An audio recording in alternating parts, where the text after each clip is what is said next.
Today, we are diving deep into a company that, it fundamentally represents the ultimate challenge to big tech norms. We are focusing on Telegram. The anti-Facebook. Exactly. Think of it as the ultimate anti-Facebook dream. A platform with over 1 billion users, yet it operates with no algorithm telling you what to think, no intrusive personalized ads tracking your every click, and a very loud promise of absolute political independence. It sounds on paper like pure technological libertarianism in practice.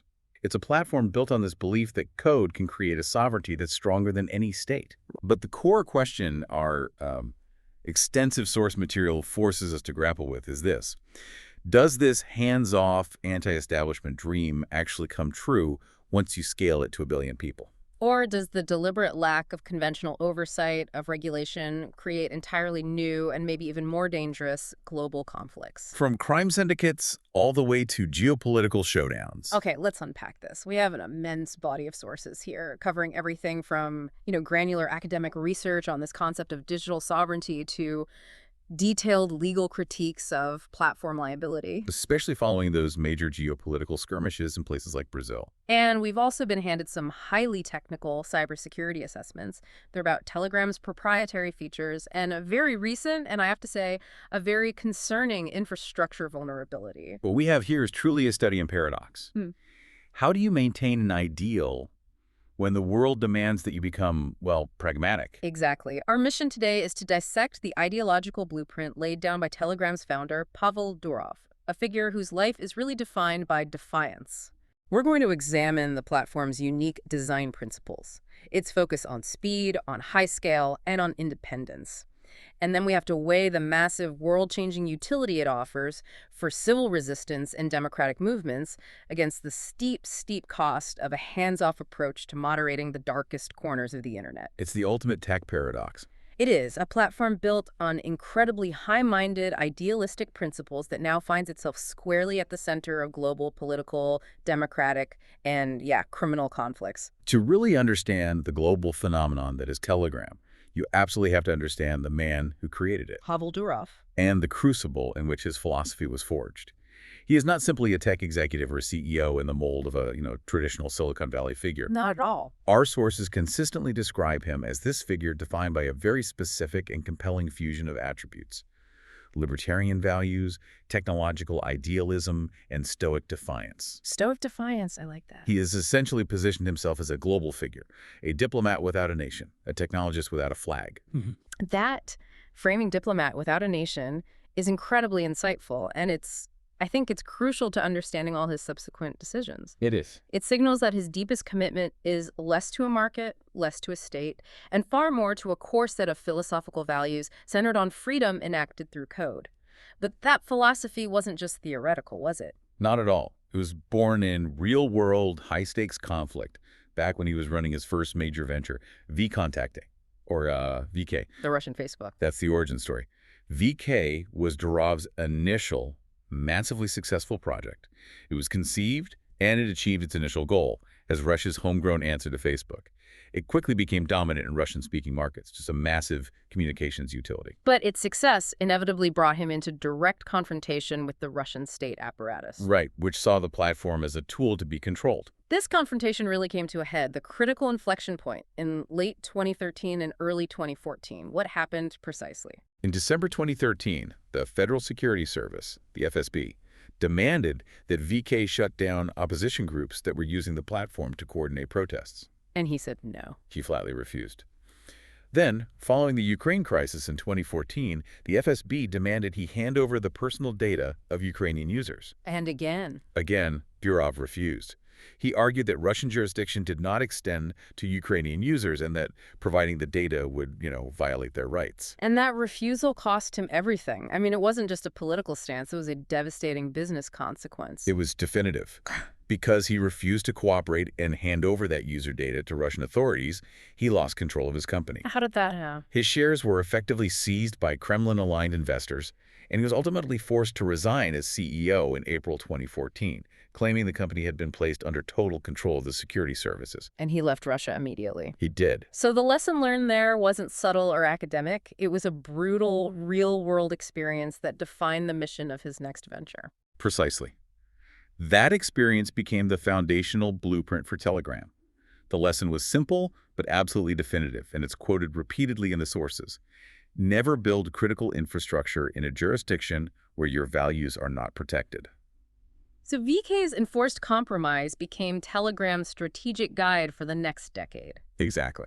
So Telegram was literally born as a response. It wasn't just a commercial product launched to fill a technical gap. No, it channeled Durov's immense personal and professional frustration into a mission to build a platform that no government, no oligarch, and no commercial interest could ever co-opt or compromise. It was the digital embodiment of anti-censorship. Designed specifically to resist the jurisdictional compromises that had led to VK's downfall. And this defiance brings us to Telegram's core political strategy, which you've defined as digital non-alignment. Right. It's a strategy that goes far beyond simple political neutrality. It is an active infrastructural resistance to what the sources term jurisdictional capture. Jurisdictional capture, what's that? It's the idea that a state can enforce its laws globally simply because a company is headquartered or incorporated within its borders. I think we need to linger here for a moment because this concept of digital non-alignment is really the key to understanding Telegram's behavior on the world stage. What does this look like in practice? It operates on parallel tracks. On the authoritarian side, non-alignment means Durov refuses to align with regimes like Russia or Iran. Okay, give us an example. So in 2018, Russia's state communications regulator ordered a national ban on Telegram. And it was because Durov refused to hand over decryption keys that would allow the FSB to conduct surveillance. He chose a ban over compromise. He chose to absorb the cost of a national ban rather than compromise user security. Iran, China, and Belarus have also banned or heavily restricted the app for similar reasons. But isn't resisting regimes like Russia and Iran just good business and good PR? I mean, how does his philosophy survive when challenged by established democracies like the EU or France? That's where the non-alignment part truly shines.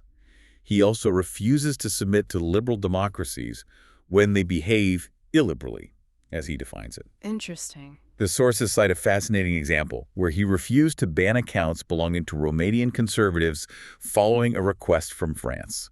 So his argument was what exactly? His assertion was that accountability must lie with the users and the legal systems they operate in, not with unaccountable platform institutions or governments seeking what he views as private censorship. So he's arguing that if France wants to shut down a Romanian group, they should go through the correct international judicial channels, Exactly. not just pressure a platform to do their policing for them. Exactly. He views compliance with such, arbitrary state demands, even from democracies, as a slippery slope toward becoming just another surveillance tool. So he's been critical of things like the EU's Digital Services Act. Publicly critical. He believes it forces platforms to take on proactive content monitoring and censorship duties, which he sees as inherently compromising. His goal is platform autonomy in defense of user rights, dictated by a governance principle libertarian free speech, not by legal mandates from any single nation-state. And this constant high-profile defiance persisting through bans in Russia, Iran, and China, and openly criticizing powerful EU regulation, it reinforces his image as this global guardian of digital freedom. More than just a profiteer, it creates a powerful brand identity. The result of this philosophy is that Telegram has effectively become a nationless platform for post-national citizens. A nationless platform. It's a new kind of digital infrastructure rooted not in geography or a specific legal jurisdiction, but purely in the immutable principles of its code and its founder's distributed legal strategy. And I wonder if, paradoxically, this strategic defiance is actually what fuels its growth. The sources suggest that's exactly right. This strategy hasn't diminished its global adoption. If anything, it has enhanced it. It reflects a profound hunger for trustable infrastructure in a post-trust world. So users flock to it because they see it as the only platform actively demonstrating its willingness to take a stand against pressure. That is the ultimate triumph of Durov's strategic vision. He retained a kind of moral clarity, even at a high market cost, and found that technical sovereignty built into the source code can, in fact, drive global scale. It's a powerful counterexample to the centralizing, compliance-driven forces we see everywhere else in the tech world. He built a system designed to be unmanageable by external forces, and that very unmanageability became its greatest asset to its users. This philosophy of resistance brings us to the core reason why Telegram became the anti-Facebook in the first place. its profound and explicit rejection of surveillance capitalism. It is a deliberate ideological stand. The typical path to scaling a platform involves generating revenue by mining user data, selling targeted ads, and maximizing engagement through algorithmic manipulation. And Durov rejected all of that. Completely. Yeah. The design principle is clear. Infrastructure can and should reflect ideals, and monetization does not require surveillance.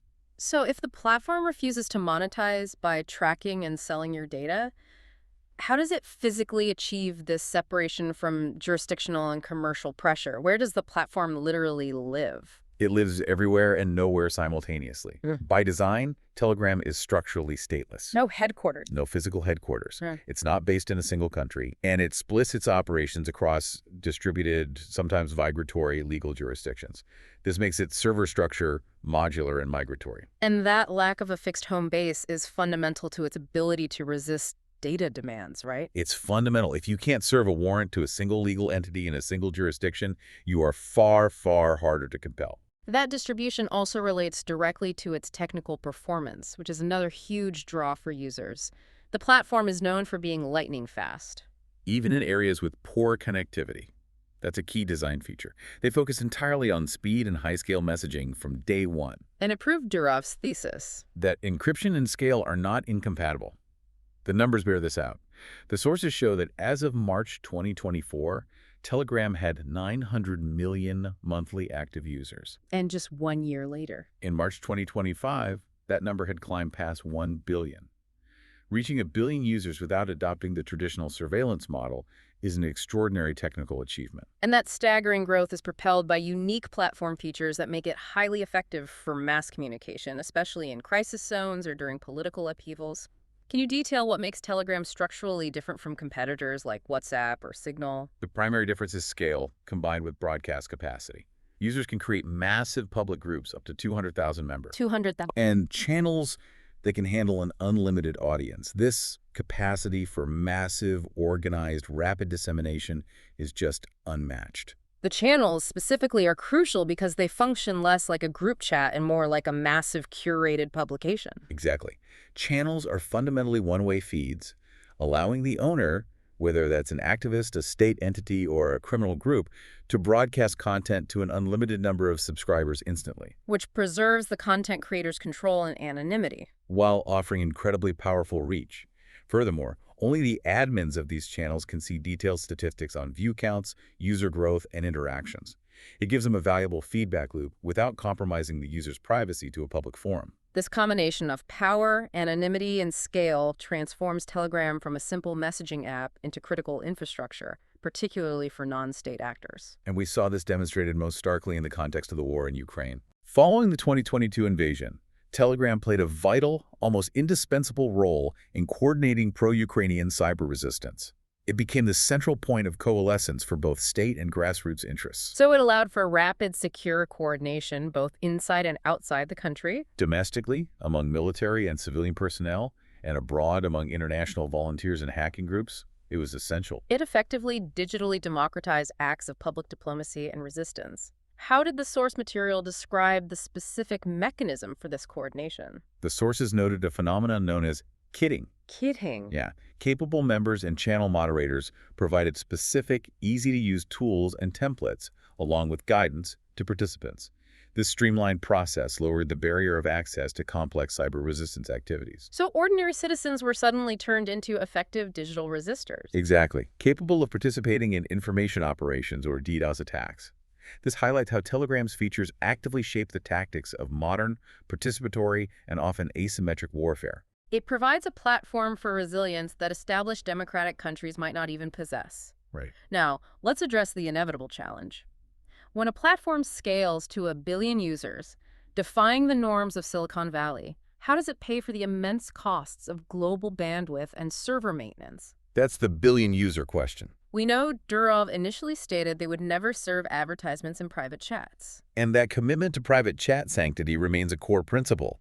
However, the monetization stance has evolved significantly out of necessity. It had to. In late 2020, Durov explicitly announced a shift to bring in revenue to cover the immense operating costs. This led to the introduction of sponsored messages. which he stressed were non-targeted ads. Right. And they appear exclusively in public, one-to-many channels with over 1,000 followers. That started in October 2021. So the compromise was contained to the public sphere. They moved from zero ads to non-targeted ads in public channels, thereby preserving the private chat sanctuary and claiming that since the ads aren't based on tracking data, they don't compromise user privacy. That's the argument. But what else is driving revenue to maintain a stateless enterprise of this magnitude? They've successfully implemented premium features. These are optional paid subscriptions that cover added costs for enterprise clients, offer enhanced features, greater bandwidth, and more storage capacity for high-use individuals. Okay, so that's one stream. They also have micro-monetization through in-app purchases. Users can buy digital coins or gifts to support content creators and pay for features that boost their content visibility, similar to monetization models you might see on Reddit or TikTok. And then there is the most ambitious play, the strategic long-term bet, blockchain services. Yes, the heavy investment in the Telegram Open Network, or TON, and associated blockchain services like NFTs is absolutely key. And that reflects a strategic decision to move closer to the super app model, right? Now, the one pioneered in Asia, where the platform integrates payments, commerce, and other financial features alongside core messaging. The sources view this less as a way to maximize current profits, And more about future-proofing. and more about positioning Telegram as a future bottleneck or toll booth in the digital economy, turning technical control over infrastructure into predictable, long-term revenue streams. But this introduces a massive internal conflict, doesn't it? The minute you start handling financial transactions and commerce, you are no longer just a neutral messaging platform They're now heavily regulated. by anti-money laundering laws and financial statutes globally. That is the essential tension. Durov must find sustainable revenue to maintain his platform's operational independence. But the pursuit of profit through commerce and financial integration inherently threatens to erode the core libertarian values: speed, security, and especially independence that drew those 1 billion users in the first place. Financial regulation demands a level of compliance and identification that messaging services can often evade. But payment processors cannot. It's a whole different ballgame. This shift in business model highlights the technical complexity that often gets misunderstood by the average user who is drawn to Telegram specifically because of its reputation for security. We need to confront the great encryption misconception head-on. Walk us through this.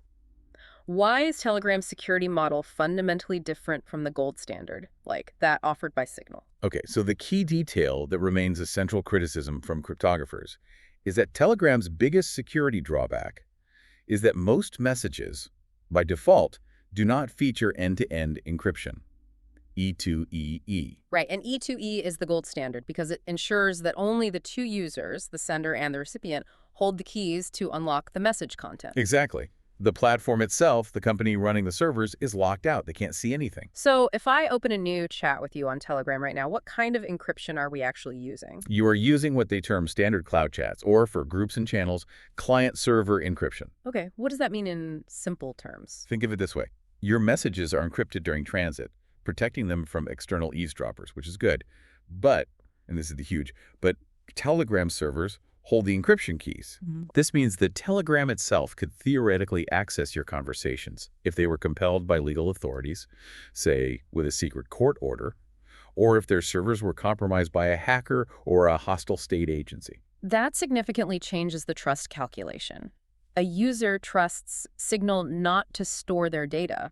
A user must trust Telegram not to look at their data. Which is a much higher bar for a company founded by someone who fled Russian surveillance. Exactly. So true E2E privacy, where even Telegram can't see the message contents, is only available if you, the user, actively seek it out. You have to initiate a specific feature, secret chats. And how restrictive is that secret chat feature? Very. They must be manually initiated. They are strictly once on. You cannot use them for group communication. And you can't sync them? Cannot be backed up or synced across multiple devices. While they are fully E2EE and can include self-destruct timers, their limited utility means that the vast majority of Telegram's billion users rely on the less secure client-server encryption for their daily communications. Which leads to the criticism that Telegram promotes itself as a leader in privacy while sacrificing the highest level of security for convenience. The convenience of cloud storage and multi-device syncing. Yes. This choice to use non-default E2EE is compounded by the custom technology running beneath the surface, the MT-Proto protocol. This has been a source of controversy since the platform launched. Absolutely. Telegram uses its own proprietary encryption protocol, MT-Proto, which was designed by Nikolai Durov, Pavel's brother. And cryptographers have historically criticized this roll-your-own-crypto approach. It's the standard best practice in the security community to use well-established, peer-reviewed open protocols like the Signal protocol. When you invent your own, even if you are talented, you risk subtle, unknown flaws. It's like designing your own unique bolt and lock for your front door instead of using an industry-standard mechanism that millions of experts have already tried to break. That's a perfect analogy. What's the history of that criticism? Did MT-Proto have known flaws that justified the skepticism? It did. The sources confirmed that the initial version, MT-Proto 1.0, suffered from vulnerabilities.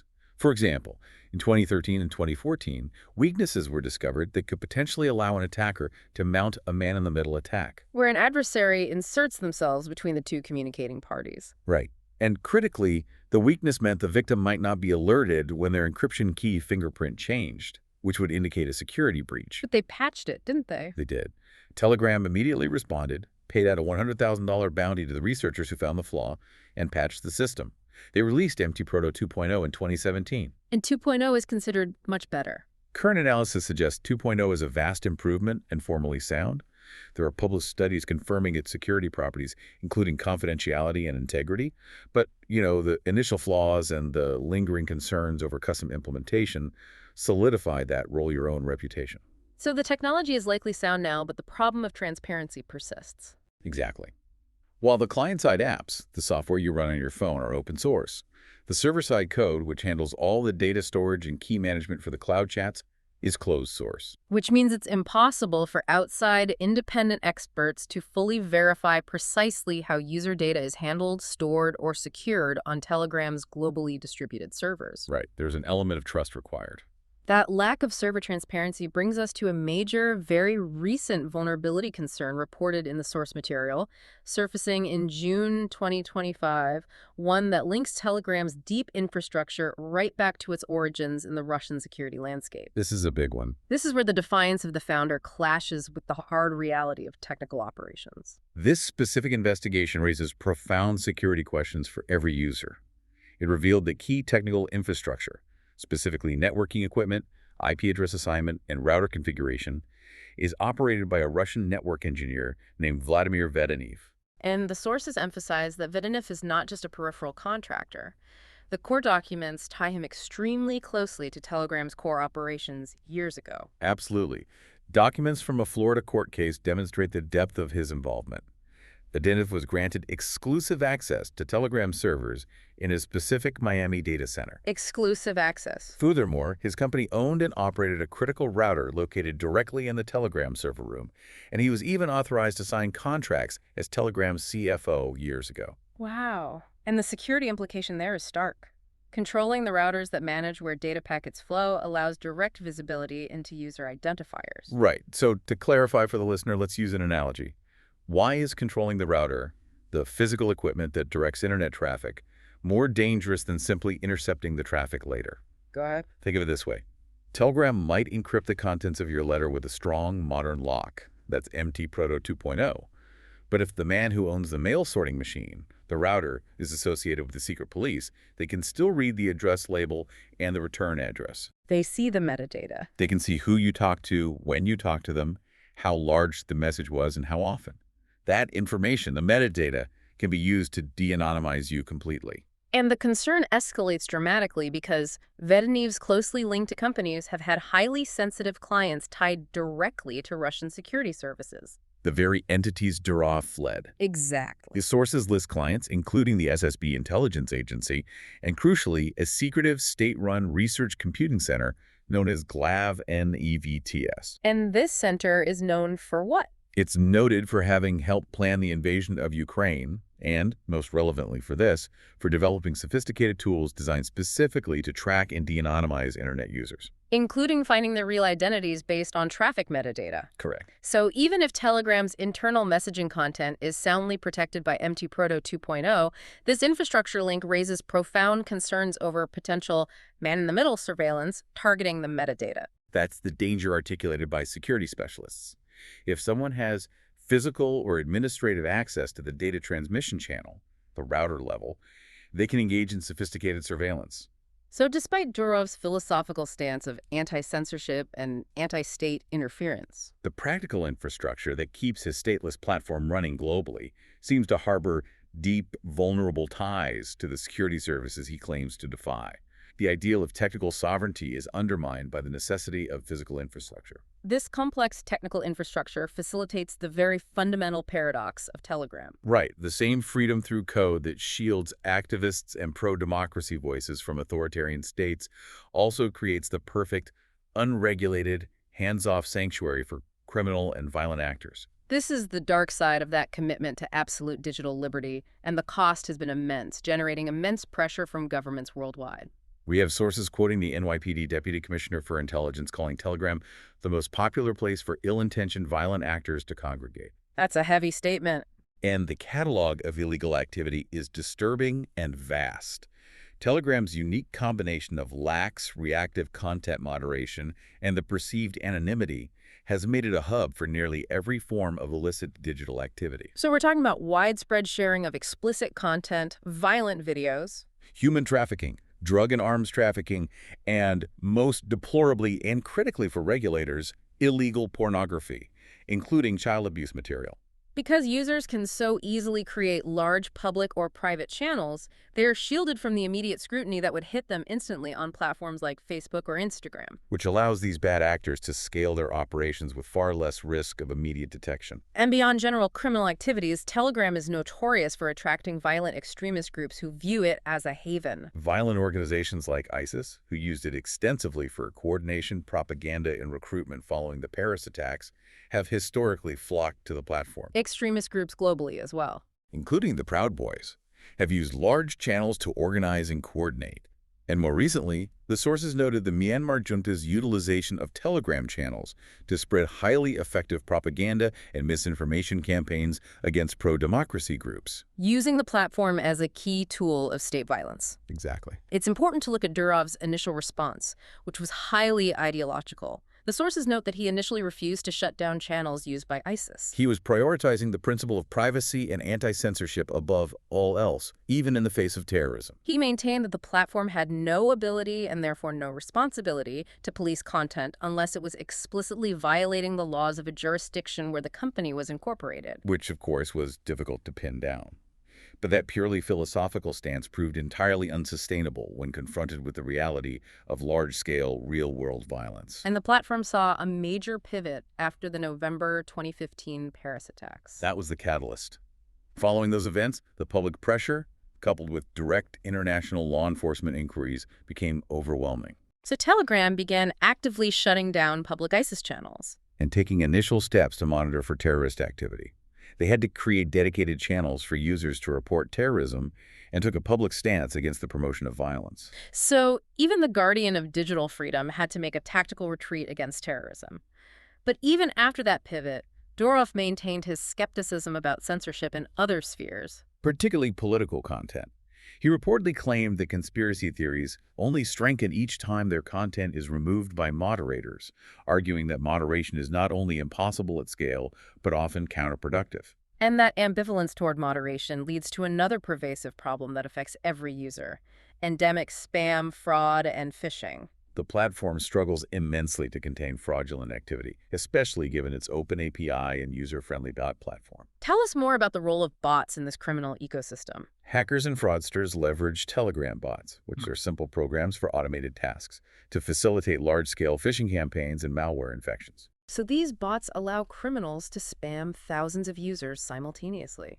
With sophisticated links, often with little oversight or fear of their accounts being banned, the service has received specific criticism for failing to curb massive, organized, fraudulent job scams.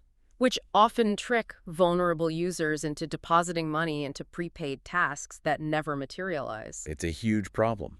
The platform's convenience and speed become a huge liability here. All this mounting pressure terrorism, child abuse material, financial fraud, and geopolitical conflict eventually led to the most significant shift in Telegram's policy. A shift suggesting the era of absolute non-cooperation is officially over. What happened in September 2024? In September 2024, Telegram announced a critical tectonic policy change, signaling a major compromise with governmental pressure that runs counter to its founding principles. And what was that change? The platform explicitly declared it would begin handing over users' IP addresses and phone numbers to authorities who present valid legal requests or search warrants related to criminal investigations.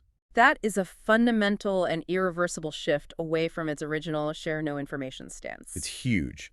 Previously, their stance was absolute defiance, often suggesting that they didn't even have the information readily available to share. Now they are cooperating. Now they are cooperating.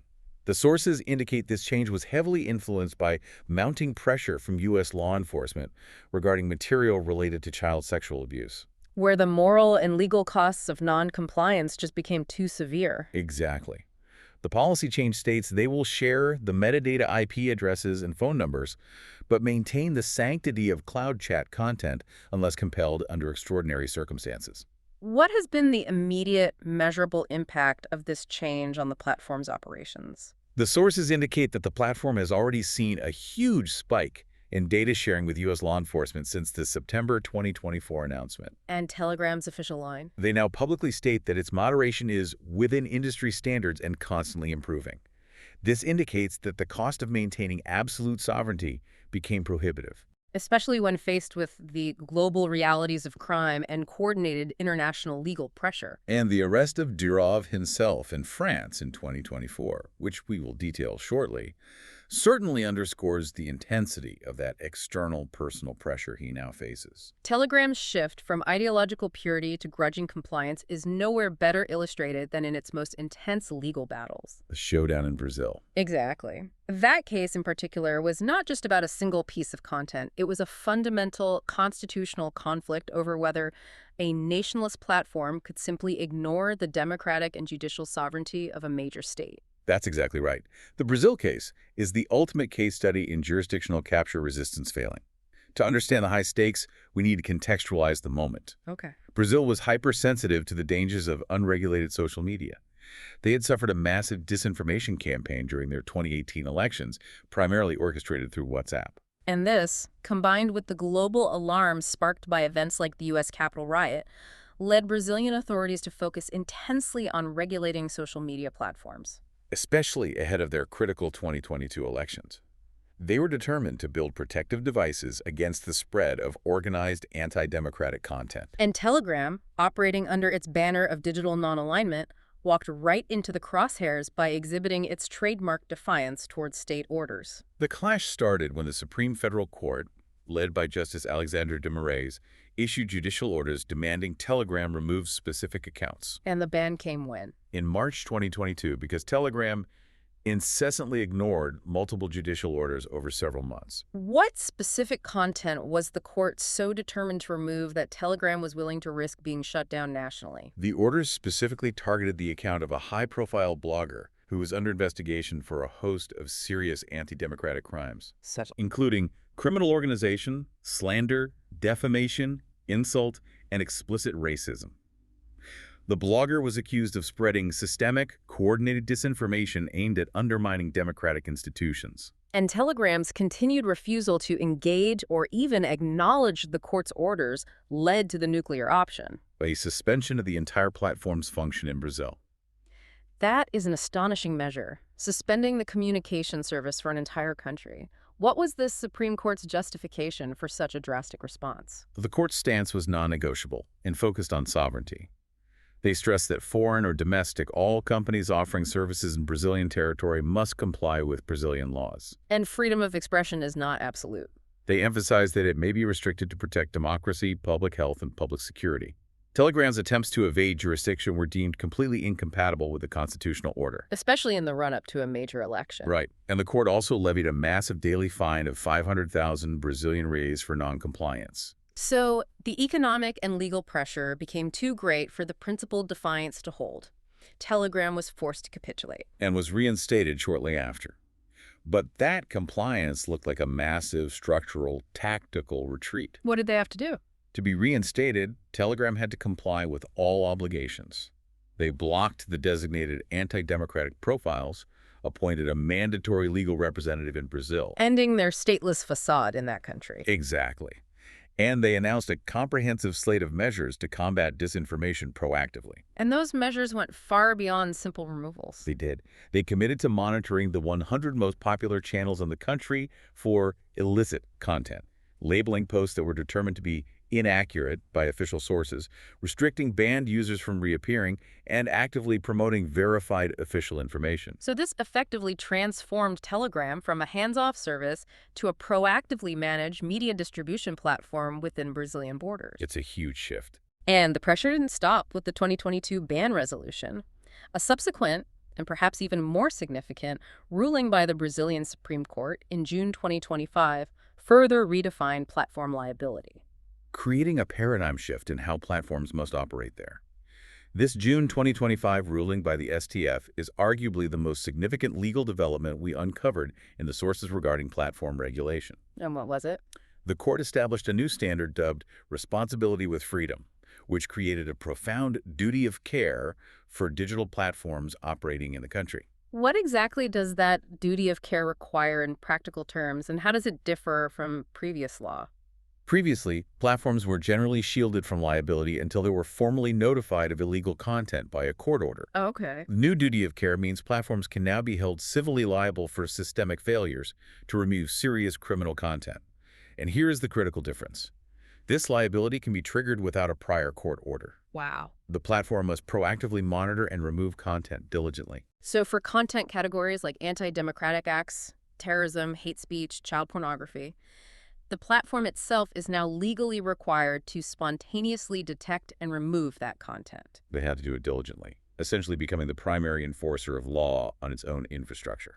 The ruling effectively shifts the burden of defining legality and illegality in these serious criminal domains from the slow-moving court system onto the private platform itself. They must invest heavily in detection systems, AI, and human moderation teams to avoid immense financial and civil penalties. And the court went even further regarding monetization, which links back to Telegram's new business model. Yes, for any paid or boosted content, the court ruled that unequivocal knowledge of its illicit nature is presumed without exception, So the platform has a legal obligation to verify all commercially promoted content. linking direct income derived from content directly to effective knowledge of its nature. If an extremist group pays to boost a recruiting message, the platform is automatically presumed to know it's illicit and is liable immediately. But this ruling, while aimed at curbing abuse, is heavily criticized by legal experts globally. Of course. If platforms like Telegram are forced to decide in real time what constitutes, for example, glorification of the violent abolition of the democratic system, which is incredibly sensitive and often subjective political speech, aren't we risking massive private censorship? That is the core critique articulated in the source material. Critics argue that holding platforms liable delegates the power to define legal and illegal speech to foreign private companies, often with opaque standards. Which creates overwhelming incentives for excessive and illegitimate private censorship in politically sensitive areas. Because the legal provisions in areas like glorification of a coup d'etat are broad and open to interpretation, platforms fearing immense financial penalties under the duty of care may err on the side of aggressive removal. Inevitably silencing legitimate, albeit extreme, political dissent. Yes. This global pressure on Durov culminated outside of the digital realm in 2024 with his high-profile arrest in France. Yes. Durov was arrested at a French airport as part of a judicial investigation with 12 charges related to organized crime, fraud, drug trafficking, and child pornography. And this wasn't merely a civil dispute. It involved charges linked to providing cryptology services aiming to ensure confidentiality without certified declaration. That specific charge is fascinating, isn't it? It is. It suggests that the act of providing high-level privacy services without being government certified could itself be viewed as facilitating crime. Absolutely. Digital rights advocates immediately reacted with alarm, warning that this arrest shows that governments are now going to try to imprison tech CEOs that don't comply with their demands. So regardless of the outcome of the charges, the message is chillingly clear. Technical sovereignty will not exempt you from geopolitical and criminal liability when operating at a global scale within liberal democracies. It demonstrates that Durov's philosophy of digital non-alignment is constantly being tested and eroded by the hard reality of state-based law enforcement and regulation, forcing him to choose between remaining an anti-establishment idealist and responsibly managing a global billion-user communications infrastructure. It's an impossible choice. So what does this all mean? We've traced the journey of Telegram from its inception as the ultimate anti-Facebook, a defiant, stateless entity built on cryptographic and libertarian purity, to an immense global infrastructure that now serves over 1 billion users. The central paradox of the platform is now fully realized. Telegram successfully proved that you can achieve massive scale without adopting Meta's destructive model of surveillance monetization. It built a secure and rapid channel that gave a voice and a shield to activists, cyber resistors in Ukraine, and political dissenters in some of the world's most restrictive authoritarian regimes. And that is the lasting triumph of technical sovereignty and Durov's founding ideals. But that very sovereignty, built on a near-absolute hands-off approach to content, attracted a criminal element, from ISIS to child abuse material distributors, so pervasive and harmful that it forced Durov to compromise fundamentally. He not only accepted non-targeted ads to survive commercially, but made significant structural compromises with state authorities globally. His survival required repeated tactical retreats.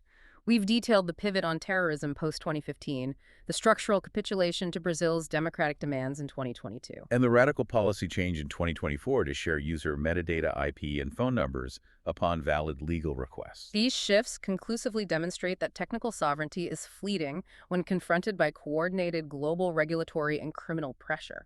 The final balance seems to be that the platform's original radical ideal, absolute digital freedom, is inherently incompatible with the demands of public safety and democratic stability at the scale of 1 billion users. The willingness to compromise and become more compliant seems to be the necessary price of admission to operating a major global digital utility. If we connect this to the bigger picture, the fundamental question we have to ask is this. Was absolute digital freedom ultimately incompatible with public safety and democratic stability from the start? Or is that compromise the necessary, inevitable price of scaling any infrastructure to 1 billion users? The world demanded Telegram become responsible, and in doing so, it became significantly less like the anti-Facebook it was founded to be. That leads us to the final provocative thought for you, the learner, something to mull over. The source material emphasizes that one of the most critical paths to stable monetization for platforms like Telegram involves pivoting toward the super app model. Integrating payments, commerce, financial services, relying heavily on blockchain technologies like TON and NFTs. So if Telegram continues down this path, prioritizing the pursuit of profit through commerce and financial transactions to survive and grow, how might that business strategy fundamentally erode the core values, speed, security, and independence, that originally made it the attractive, rebellious alternative to Meta? Financialization demands transparency and regulation. So, will the pursuit of profit fundamentally destroy the technical defiance that defined Durov's creation?